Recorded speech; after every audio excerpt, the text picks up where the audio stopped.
We have to say thank you to our funding partners, CDC and Robert Wood Johnson Foundation.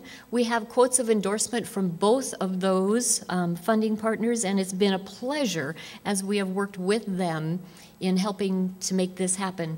Judy Monroe, Craig Thomas, Liza Corzo, our main partners from CDC, and again, Jim Marks, Deborah Perez, Pamela Russo from Robert Wood Johnson Foundation, critical players, critical partners in having a vision and supporting with confidence that FAB could do this with their financial support. So we thank them both.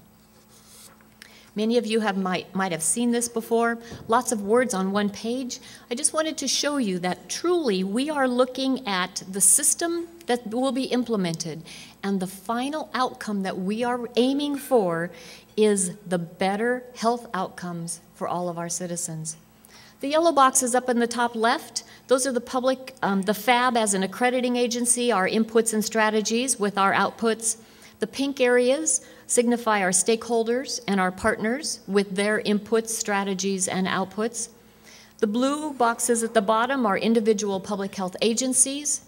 And then the white is the public health field together. And again, on that total long-term outcome category, the most important that I see is that we are actually going to move the bar on health outcomes. Now, the FAB group has been working hard. Many of you, as I look in the audience and have seen you, have been a part of this process as we have worked to create documents. You've worked on standing committees with us.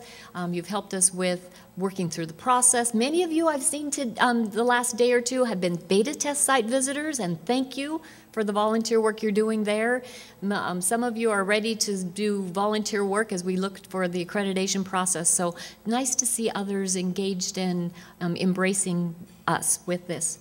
So the accreditation support materials that you see and the variety on this slide are all on the FAB website. So if you have not been exposed to these and have not seen them in person, that's where you would find them, be able to download them, use them for reference. We have a glossary of terms, a guide to accreditation, what you're going to know and get ready for. We have a readiness checklist. See if you think that you can meet any of those standards right now. The standards and measure document is quite lengthy. The process guide, and then we have in the middle there the eFAB newsletter. So those are the materials that are out on the web. We also have an online orientation.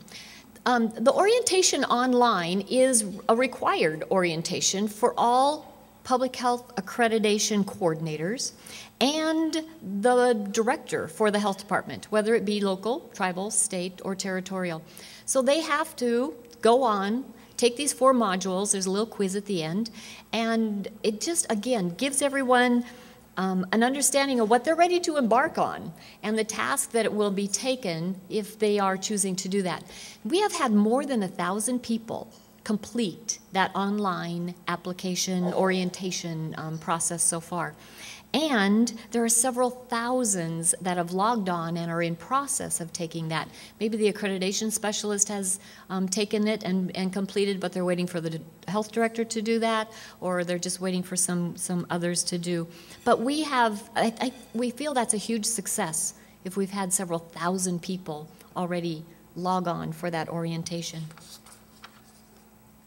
This is a slide of our website, the eFAB. This is where all of the documentation is submitted, the training is conducted.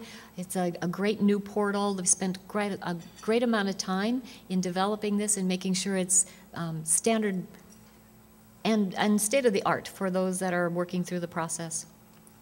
So when you get ready to do this, or when you're helping others, or you're learning about the application process, there's 7 steps to what has to happen before you're in the accreditation process. The pre-application is really a statement of intent that says, yes, we're wanting to do this. The application itself has to be submitted with the 3 prerequisites, and I'll talk about those in just a minute. Once the 3 prerequisites are submitted, then the health department can start submitting documentation to verify the standards and measures that are in the application. A site visit then will be held. The site visit is conducted by volunteers, and we'll talk about that in a little bit. The accreditation committee that was just met the first time last week, which is chaired by Dr. Scutchfield and co-chaired by Dr. Halverson, they will, in their committee, be the designated entity that actually gives the accreditation yes or the not accredited no. And it will just be that simple, those two options. There will be reports that from the health department on a yearly basis, more of a QI check-in, an opportunity to continue to demonstrate that quality improvement is going on in those 5-year time frame, and then the reaccreditation process starts over again. So the prerequisites that are required, and you've heard much about this already, I know, the community health assessment, the community health improvement plan, and the strategic plan. Those have to be completed and submitted when you are ready to say yes. When you're ready to send in your application and your fee, those have to be sent in prior to that. We just thought it was important that everyone be grounded with a certain level of accountability that they have reported back that they're doing with their community before they go in and document the measures and the standards. So, as all accreditation processes have, we also have a fee schedule. The fee schedule you see here is quite tiny. It's out on the website also if you're interested, based upon population, as many fee schedules are. And the fees actually will be used to sustain the accreditation review component only. It covers that process, the review process, but not the functions of the FAB office as such.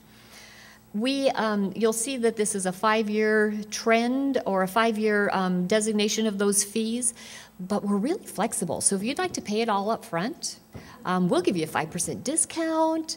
If you'd like to make car payment type activity, we'll let you pay it off on year to year. And those that have already submitted, those 68 so far, we have a variety, but the majority actually are paying it all up front. But we're making this hopefully as easy as possible for health departments to not have the burden of that and can make payments if they choose. So again, the fee that covers an accreditation specialist will be assigned to you when you pay your fee. The site visit that happens the site visitors are peer reviewers.